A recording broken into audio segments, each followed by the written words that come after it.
This is the second reading from The House of the Scorpion by Nancy Farmer.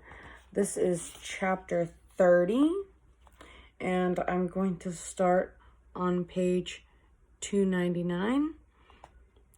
And the first thing I'm going to start off with is the words, "I see our aristocrat needs further education."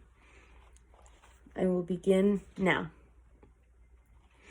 "I see our aristocrat needs further education," said the keeper. His gaze passed over the assembled boys, and all at once the atmosphere changed in the room. Everyone stared down at the floor, and no one put up his hand. Matt roused himself out of his stupor long enough to notice. "You!" barked Jorge, so suddenly that several boys flinched. He pointed at Tauntaun. "Me?" squeaked Tauntaun as though he couldn't believe it. "You stole a holo game from the keeper's rooms. We found it under a pile of rags in the kitchen." I... Cleaning the keeper's room is a privilege," yelled Jorge. "It is earned through obedience and good behavior, but you failed in your duties. What should be done with a boy who sneaks around and takes things the others don't have?" "The keepers have things the others don't have," thought Matt.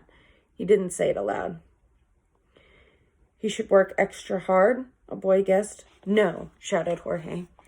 "Maybe he can apologize," someone else faltered.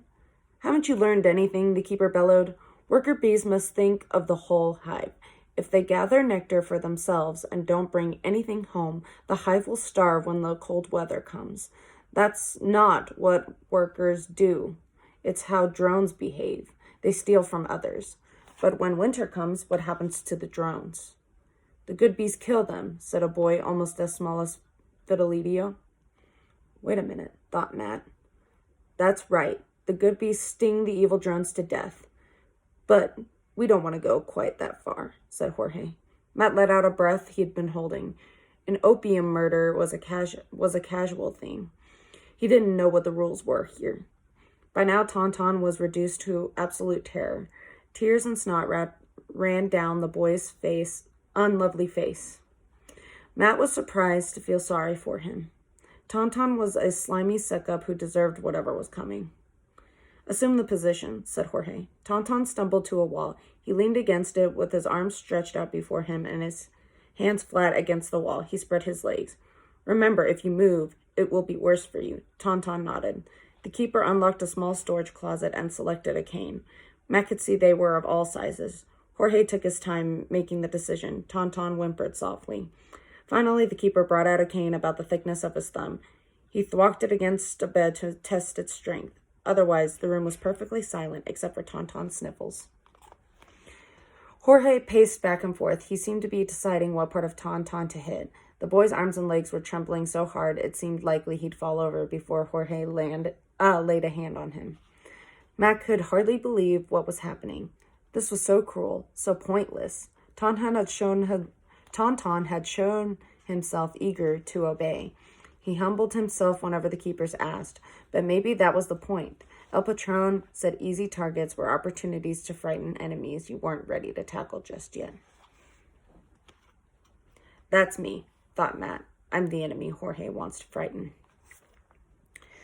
While this was a longer passage, I chose it because this is when Matt leaves and goes away from the Alacran estate to the border, essentially, and he's able to find work at a shrimp farm, but the way that things are run there are very different, but not much better than his previous circumstances. And so when people get into decently big amounts of trouble at this farm, then the keepers will use physical violence or even mental torture to get these boys to fall in line with whatever they want them to do, which is essentially just work all day, every day, no questions asked, until they're 18, and then they can leave or become a keeper themselves. And so this essentially is showing the fact that while the Alacran estate and where Matt is, in this part of the story, are very different. They are also kind of the same in that there's a very off moral compass for the people who run these two different countries. While one has, basically zombies working for him in order to create the most optimal amount of work in a drug creating facility.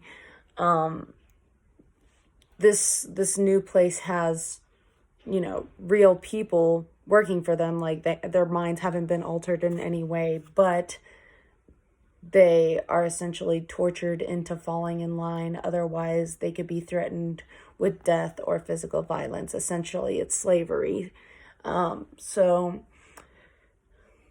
essentially, these two worlds are more of the same than they are different. And they often go back and forth on which one is seen as better than the other, when in reality, they are both terrible ways of running a country. And Matt sees this and wants to do something about it. It shows how corruption can turn into different results depending on what way you take it.